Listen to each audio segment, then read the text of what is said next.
Okay, today we're gonna make a simple uh, hamburger, but it's stretched out so that you can feed more people, or at least have more servings. Um, I came across this recipe, though it's not exact because you can add a lot more ingredients. Um, Basically, the premise is um, we were we were looking at a recipe for MOS burger, and somebody locally wanted to make it here, and I noticed that you can't call it a hamburger because uh, it had too much breadcrumbs in it.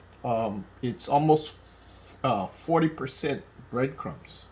Okay, so basically it's a meat. It was legally it was considered a meat product, and not it couldn't be legally called a hamburger.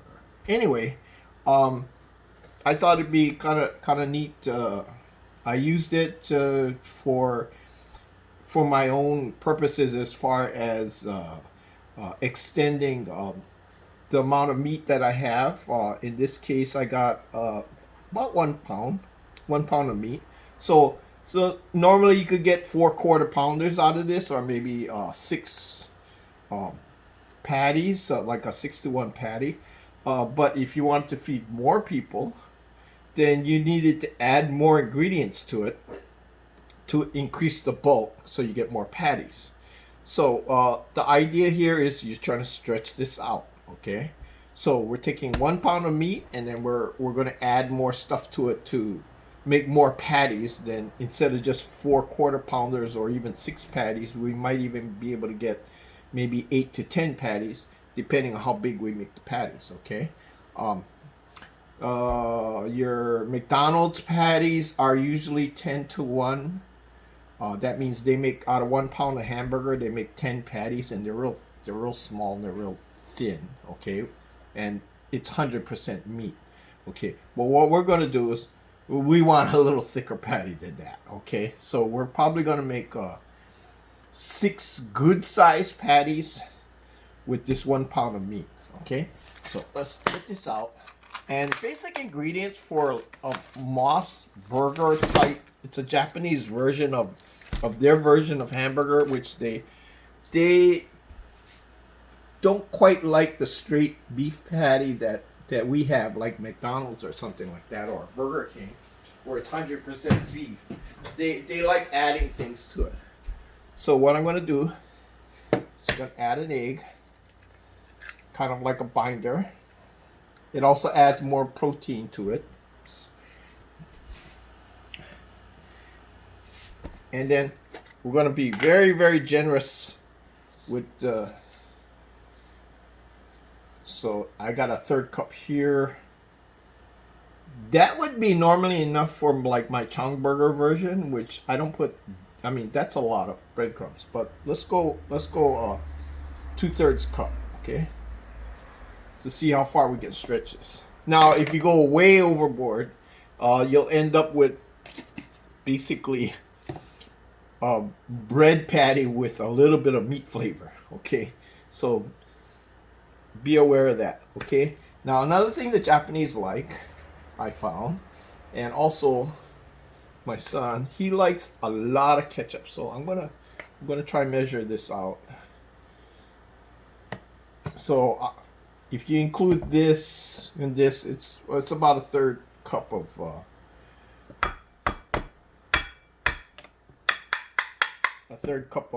ketchup.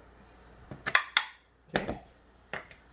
Then, of course, for that Oriental kick, a splash of generous splash of shoyue, and then to keep it simple again, we're just gonna put a little pepper. And then a little bit more salt. Okay. Now there's already salt in the shoyue, so watch it on the salt. Okay. And then that's pretty much it. So, okay, one thing about ground hamburger, as I mentioned on earlier hamburger videos, you want to really massage the meat to get the protein out. Like flour, the meat has its own protein, and you want to get it out. I mean, not rid of it, but you want to bring it out so that it binds everything together.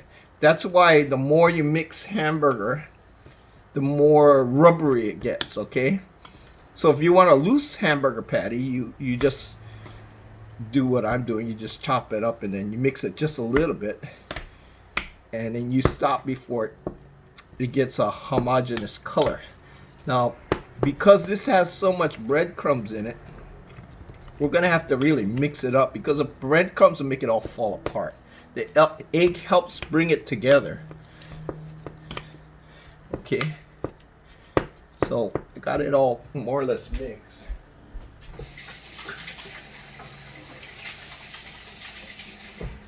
Okay. Washing the hands. Washing my hands. Okay. I found that it's better if you have a mixer, fine. You know, but using a dough hook. But with such a small amount, we don't really need to. So I'm going to do is I'm going to mix it up with my hand. Punch it down. Punch it down. And then I find that I have this technique where I just scoop up the side and I roll it to the center and press down. Okay. And as you can see, it's all pink right now. The color is partly because of the ketchup.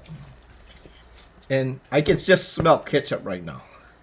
Like I said, the ketchup is real strong, but it really adds to the flavor of this particular dish. Okay, let me, so I don't get this loud clanking sound. Okay, yeah, that's better. Okay, so I just keep turning it over, pressing it down, and you can see it's starting to get sticky, just like flour.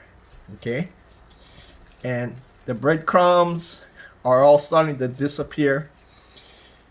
And if you're using chopped up, like you hand chop the breadcrumbs, you'll find that the pieces will be really big and you'll see big chunks of breadcrumbs. You want to get it as small as you can, okay? Otherwise, you have these big chunks of bread, especially the crust part, all over, and it's kind of, it makes the patty fall apart. Okay, so as you can see, the color's starting to get even. If I wanted a loose patty, I'd stop right now and I'd make a patty. Okay, but I want the patty to hold together a little bit more than this. So I'm going to keep mixing it.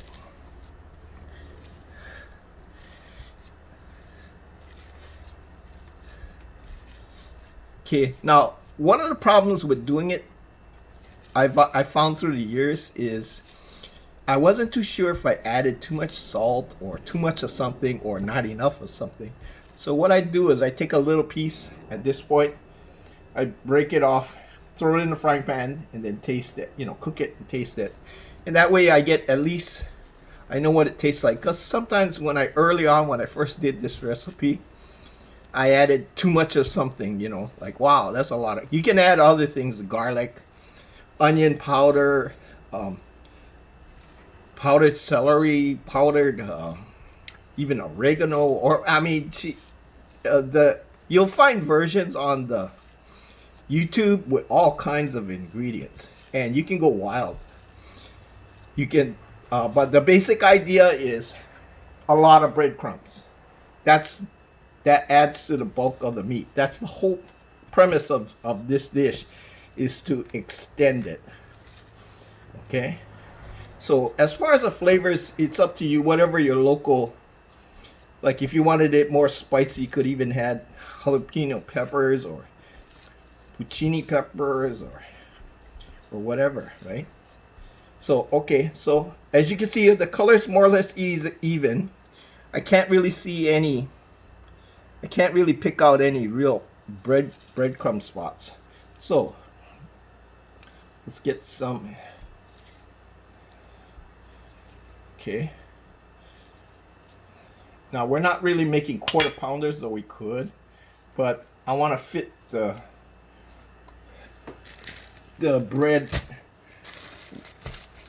we're using Hawaiian King's bread. And so this is regular size bread. Hamburger rolls. It's smaller. I call it the kids version because they're really tiny. I mean, not something you would find at Burger King. You know, Burger King has definitely big buns, but this is more like the McDonald's bun size. Okay, so this is a little bit bigger than the bun, and you know when you cook this, it'll shrink.